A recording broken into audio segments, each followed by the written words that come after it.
Bonjour et bienvenue. Bonjour. Aujourd'hui, on a mis la main sur une série de publications du début de novembre 2025.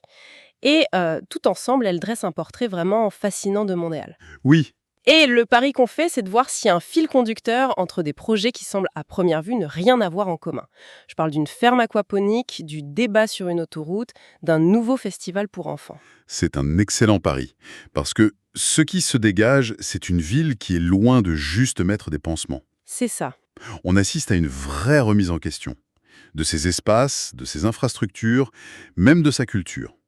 On va essayer de décortiquer un peu la logique derrière tout ça. Parfait. Alors allons-y, commençons par le plus visible peut-être pour beaucoup de gens, la rue Sainte-Catherine-Ouest. Mhm, J'ai une impression que cette piétonisation a vraiment franchi un cap. complètement. Les chiffres sont assez fous, ils parlent d'eux-mêmes. Pour l'été 2025, on parle de 33 000 passages par jour en moyenne. 33 000. C'est un bond de géant par rapport aux 25 000 de l'année d'avant. Ce n'est plus juste une rue pour magasiner, c'est une destination. Exactement. Et ce succès-là, ce n'est pas un heureux hasard. C'est le résultat d'une stratégie urbaine très précise. Laquelle? L'idée, c'est de transformer le centre-ville en un vrai lieu de vie 24/7. Mhm. Il ne faut pas voir la piétonisation toute seule. Ok. Elle est ancrée par deux nouvelles places publiques permanentes. D'un côté, la place McGill, près de Robert Bourassa, Oui. et de l'autre, la place Concordia. C'est déjà devenu une oasis de fraîcheur pour des dizaines de milliers de personnes chaque jour. On crée des points de rassemblement, des lieux où on a envie de s'arrêter, pas juste de passer. C'est intéressant de voir ça au cœur de la ville, mais est-ce que cette idée de se réapproprier l'espace, ça se passe aussi à l'échelle des quartiers? Absolument. Et avec des modèles, je dirais, encore plus innovants. Prends l'exemple de l'ancien couvent des franciscains sur Rosemont. D'accord.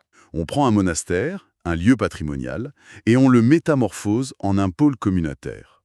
Le projet est porté par Entremise, un OBNL, qui a monté une société immobilière juste pour ça, pour assurer que ça dure. Et la question qui tue, comment ils s'assurent que ça reste abordable? C'est souvent ça le problème. C'est là que le modèle est ingénieux. Il est basé sur le concept de loyer solidaire. Loyer solidaire, qu'est-ce que ça veut dire concrètement? En gros, les loyers des locataires avec plus de moyens, disons des services publics ou des grosses entreprises d'économie sociale, aident à subventionner les plus petits organismes. Ah d'accord. Ça garantit des espaces abordables pour tout le monde, à perpétuité. C'est une réponse directe à la spéculation qui étouffe le milieu communautaire. Et le projet a un soutien public majeur, d'ailleurs. Donc on ne sauve pas juste un bâtiment, on crée un écosystème social à l'intérieur. Qu'est-ce qu'on va y trouver? C'est vraiment comme un mini-quartier en soi. Il y a 4 grands axes. Un pôle alimentaire avec des cuisines collectives, Mhm. des ateliers d'insertion socio-professionnelle, 35 chambres pour de l'hébergement temporaire, ce qui est crucial, Oui. et un pôle de santé communautaire. Ça répond à une tonne de besoins du quartier, de façon intégrée. Cette idée de réutiliser un lieu, de lui donner une nouvelle vocation, c'est très fort.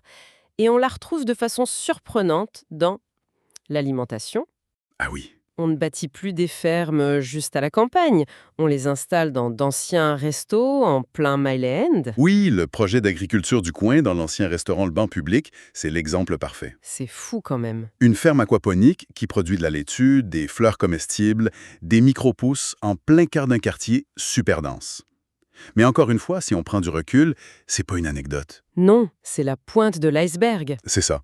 Montréal a plus de 45 fermes urbaines commerciales. On a été des pionniers mondiaux avec les fermes LUFA et leurs serres sur un toit. Oui, je me souviens. On a Toit Maraîcher sur les toits du Palais des Congrès. On a la Centrale Agricole, la plus grande coop d'agriculture urbaine au monde. C'est devenu une signature pour Montréal. Mais au-delà de la laitue locale, est-ce que c'est un gadget pour foodies ou il y a un impact plus profond? C'est une excellente question et la réponse, c'est que l'impact est fondamental. Comment ça? Plusieurs de ces projets ont une vocation sociale très forte. La ferme de rue Montréal sur le toit d'un IGA fait de l'insertion socio-professionnelle. D'accord. Dans des arrondissements comme Mercier-Hochelaga-Maisonneuve ou Rivière-des-Prairies, ces projets sont des outils de première ligne pour la sécurité alimentaire. Donc non, c'est loin d'être un gadget, c'est un outil de résilience. D'accord. On parle de projets à échelle humaine, de fermes, de couvents. Mais est-ce que cette philosophie survit quand on s'attaque à un monstre comme l'autoroute métropolitaine? Ah, la grande question. On parle d'un axe de 190 000 véhicules par jour. La réflexion va coûter quelques milliards. C'est dans la même ligue que le tunnel La Fontaine. Et c'est là que le débat devient passionnant.